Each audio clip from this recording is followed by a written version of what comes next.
Hello, everybody. It's another beautiful day. Well, for me, it's the evening time, but good morning, good afternoon, or good evening, wherever you are in the world. I hope all is well for you. Today is another daily dose of Psalms and Proverbs. We're getting to Psalm 25 and Proverbs 25. Alright, here we go. Psalm 25. A plea for deliverance and forgiveness. A Psalm of David. Unto thee, O Lord, do I lift up my soul. O my God, I trust in thee. Let me not be ashamed. Let not mine enemies triumph over me. Yea, let none that wait on thee be ashamed. Let them be ashamed which transgress without cause. Shew me thy ways, O Lord, teach me thy paths. Lead me in thy truth, and teach me, for thou art the God of my salvation. On thee do I wait all the day. Remember, O Lord, thy tender mercies and thy loving kindnesses, for they have been ever of old. Remember not the sins of my youth, nor my transgressions. According to thy mercy, remember thou me for thy goodness' sake, O Lord. Good and upright is the Lord. Therefore will he teach sinners in the way. The meek will he guide in judgment, and the meek will he teach his way. All the paths of the Lord are mercy and truth unto such as keep his covenant and his testimonies. For thy name's sake, O Lord, pardon mine iniquity, for it is great. What man is he that feareth the Lord? Him shall he teach in the way that he shall choose. His soul shall dwell at ease, and his seed shall inherit the earth. The secret of the Lord is with them that fear him, and he will shew them his covenant. Mine eyes are ever toward the Lord, for he shall pluck my feet out of the net. Turn thee unto me, and have mercy upon me, for I am desolate and afflicted. The troubles of my heart are enlarged. O bring thou me out of my distresses. Look upon mine affliction and my pain, and forgive all my sins. Consider mine enemies, for they are many, and they hate me with cruel hatred. O keep my soul and deliver me. Let me not be ashamed, for I put trust in thee. Let integrity and uprightness preserve me, for I wait on thee. Redeem Israel, O God, out of his troubles. So that was Psalm 25. Just as the title says, asking for forgiveness from our Lord from all our sinful things we have committed, and are committing, and will commit in the future. And asking for the Lord to stay with us and to not leave our side. Because life is in the way of the Lord. Our Lord is life, and our Lord is love, and our Lord is eternal. Our Lord is our refuge, and he is the truth and the way of life, and we are not perfect. We are far from it. And he knows this, but he just wants us to turn away and seek him, because we can't do it alone, and seek him and talk to him, speak with him, commune with him, and ask for forgiveness, that we may live righteously through him. And because the ways of the foolish and the ways of the wicked and the ways of those who cause trouble is not of life. It is of destruction, and nobody has time for that, especially now, right? Especially now. So, our Lord is always waiting. If you haven't, sought our Lord or spoken with, he's right there. He's just waiting. He's just waiting for you to, say hello. Say hello, to our Lord, and commune. Even if you don't think about it, even if you don't pray, or it never crosses your mind, our Lord is always with you. Just waiting for you to say hello. Our Lord is just that great. Every waking moment, every breath that we take. You know, if you do not know our Lord, He is with you. He's with all of us, regardless of what we have done and what we're doing, you know, and what we will do in the future. But He just wants us to reach out, you know, and turn from any foolish ways that we've been living in or committing, and, you know, all that nonsense. You know, and for us to ask for forgiveness, generally ask for forgiveness of what we've done. But that was Psalm 25. Now we're going to Proverbs 25. Let's see. Further wise sayings of Solomon. These are also Proverbs of Solomon, which the men of Hezekiah king of Judah copied out. It is the glory of God to conceal a thing, but the honor of kings is to search out a matter. The heaven for height, and the earth for depth, and the heart of kings is unsearchable. Take away the dross from the silver, and there shall come forth a vessel for the finer.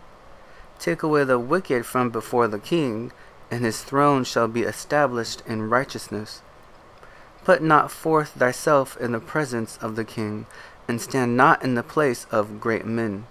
For better it is that to be said unto thee, Come up hither, than that thou shouldest be put lower in the presence of the prince whom thine eyes have seen. Go not forth hastily to strive, lest thou know not what to do in the end thereof, when thy neighbor hath put thee to shame.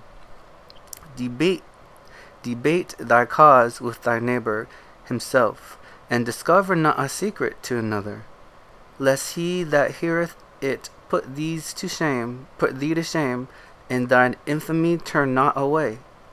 Our word fitly spoken is like apples of gold in pictures of silver, as an earring of gold and an ornament of fine gold, so is a wise reprover upon an obedient ear.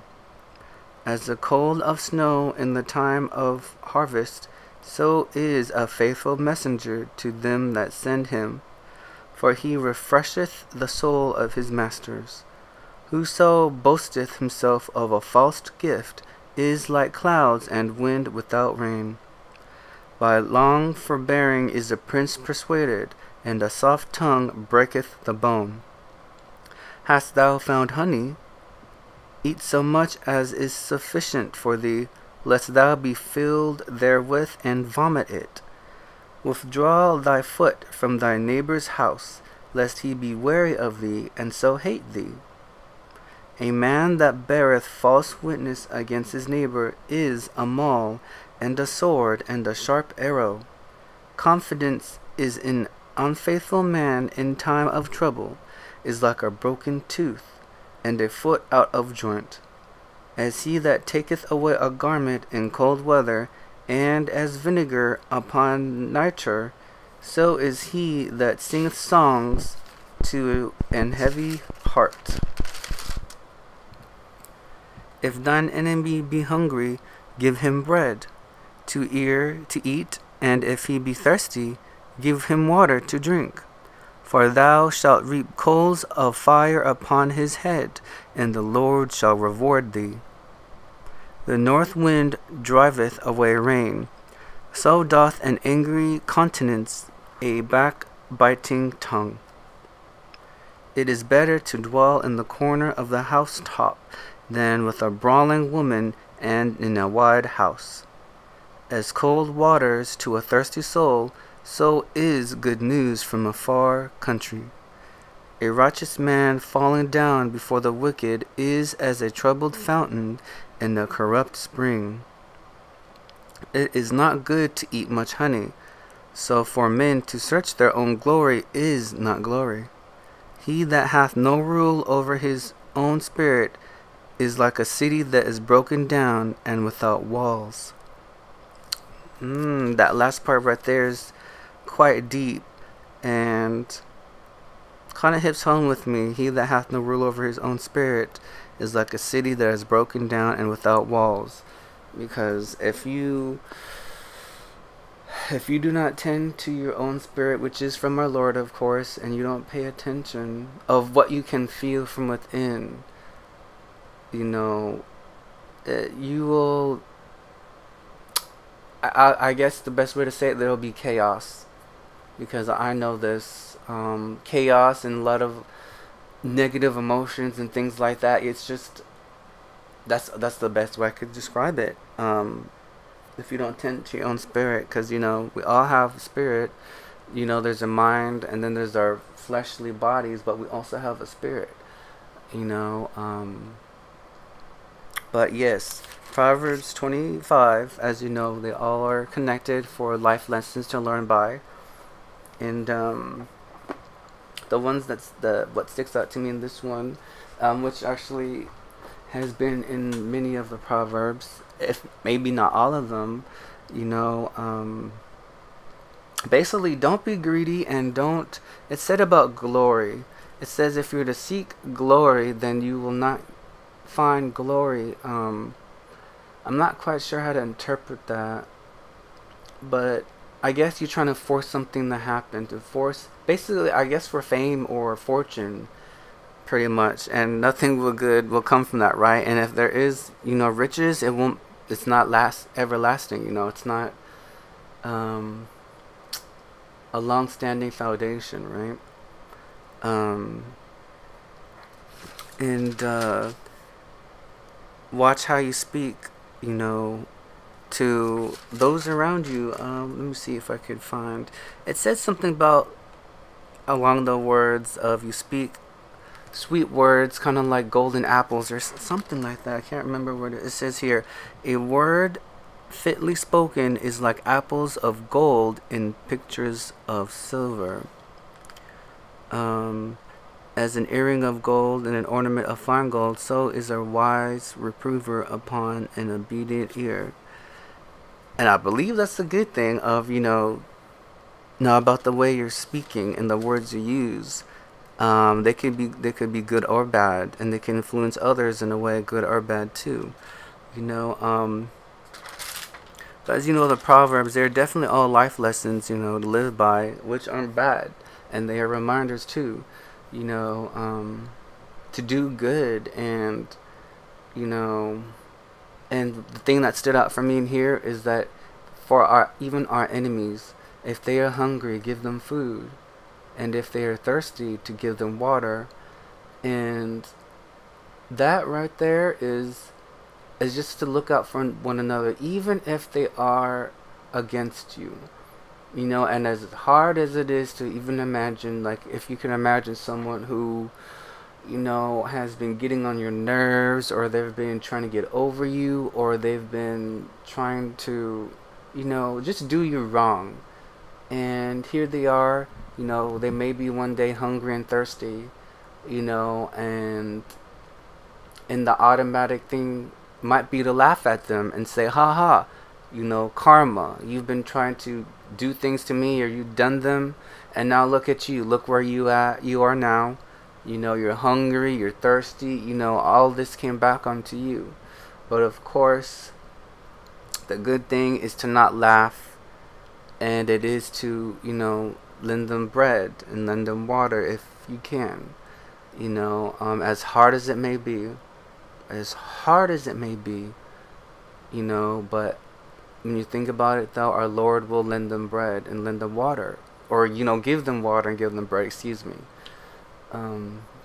As for all of us, our Lord gives, provides everything for us, regardless if we're for Him or against Him, which is true. So it's like, it's the same. We should be the same, as difficult as it is.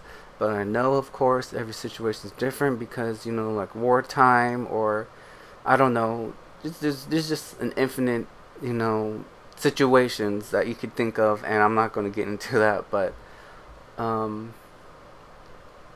yes, even if it's a coworker, I mean, we all been there and experienced that one way or another. But that's what really stood out to me. To give bread and water to your enemy, if they're in need of it, they're hungry and thirsty. Even if they might not do the same for you, but our Lord will do it. So, what would our Lord do, right? What would our Lord do?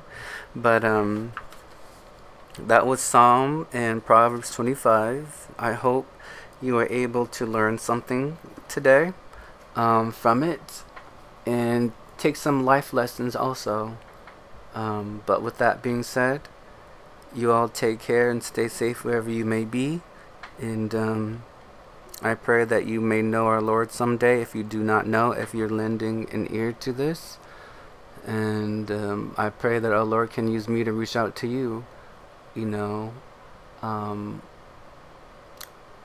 say, hey, I'm right here. I'm waiting for you. I'm waiting for you to speak with me. I'm right here.